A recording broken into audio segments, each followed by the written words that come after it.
Russia is attacking Ukraine on all fronts, from east to west, from north to south. Russia is making rapid advances, solidifying its gains along Ukraine's crumbling front line ahead of any potential peace talks with Kiev. In the east, Russia has captured the last Ukrainian stronghold in the Donbas region. In the west, Moscow launched a massive drone barrage, setting buildings on fire. Putin's forces are wearing down Ukrainian troops across the 1,100-kilometer front line. The question is peace possible under such circumstances? And if yes, what price will Ukraine really have to pay for that? As Russia continues to pummel Ukraine from all sides,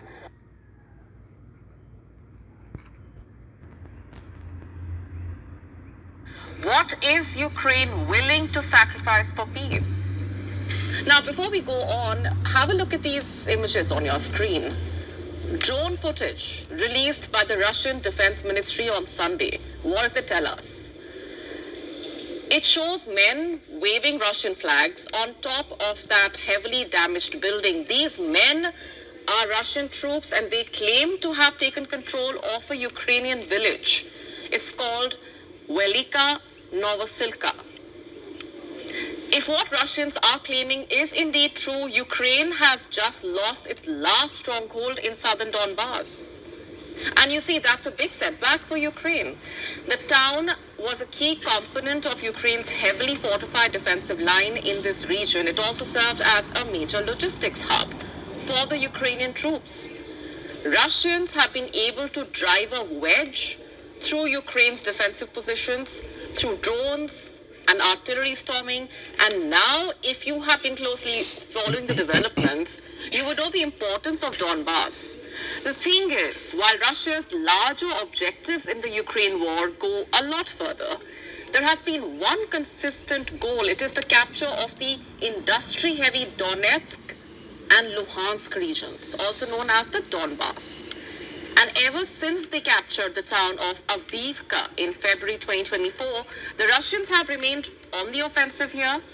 So it would be no exaggeration really to say that the loss of Velika Novosilka is a major setback for Ukraine. Sure, after 3 years of fighting, both Russia and Ukraine have shown interest in peace talks, but what will the price of that peace be is the big question. You see, it's not just the fact that Russia has captured the last stronghold of Donbas. It's the fact that Ukraine's entire front has collapsed on a daily basis.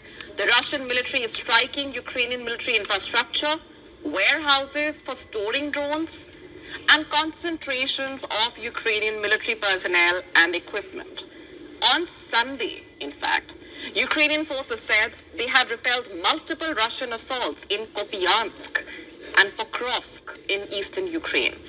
And Russia also claimed its troops had taken control of a settlement called Zelin in Donetsk region.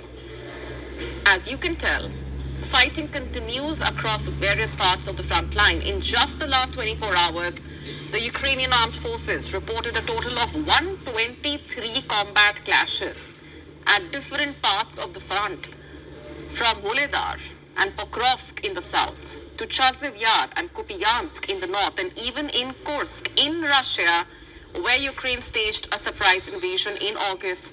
Russia has overwhelmed Ukrainian forces. Ukraine's death toll alone is estimated to exceed 83,000.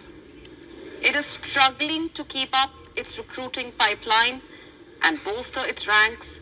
Meanwhile, Russia has replenished the ranks of its dead and injured soldiers by attracting new recruits. And what's more, Russia's war machine is churning out missiles and drones and submarines. Just today, Russian Defense Ministry released footage showing the arrival of its fourth generation nuclear-powered attack submarine. They call it the Arkhangelsk. It carries an array of seaborne weapons that gives it the capability to strike at both sea and land. The crew of this sub is expected to undergo additional training, after which the vessel will formally join Russia's Northern Fleet's naval force, ready for immediate deployment. Now, what it all means is that the Ukraine war is nearing another critical juncture, with pressure building for a ceasefire or a peace deal that will basically pause, if not outright, halt the fighting nearly 33 months in. Russia is trying to advance as much as possible and show its ability to sustain the same intensity of fighting. It will help Russia create a new reality on the ground, and it will also give it leverage over such issues like Ukraine's NATO membership prospects. And Ukraine knows it.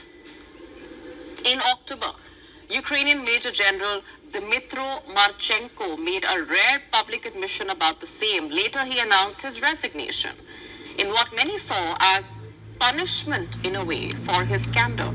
Months after that incident, the Ukrainian President Volodymyr Zelensky is now making similar admissions. He has acknowledged a surge in military desertions amid growing war fatigue. He has said that they do not have the strength to retake the territories occupied by Russia.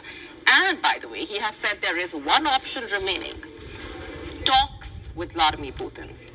And today the Kremlin has once again said that it is yet to receive any signals from the US about arranging a possible meeting between Putin and Trump. The Kremlin said it remains ready to organize such a meeting, but Russia has been ready for talks for many months now, albeit with conditions. And that is where the question of concessions really comes in. Last week, the new US president made vociferous attempts to pressure Putin into ending the war in Ukraine. He threatened sanctions on Russia if Trump does not come to, if in fact the leader does not come to the talking table. Remember, Trump also boasted he could end the war in 24 hours, but that's all that we've been seeing for the last 7 days between Trump and Putin. Invitations to talks, a little stroking of the ego in a way, a few jabs here and there. Yet, so far, the two leaders have not spoken. And from where we are sitting, what's happening between the two leaders only suggests that the only way to end the Ukraine war is for the two of them to meet, and presumably without the Ukrainians. Remember, it's still not clear what, if any, security guarantees Trump is willing to offer to Volodymyr Zelensky. He has been asking for it. And so we are back to square one. What is Ukraine willing to pay for peace?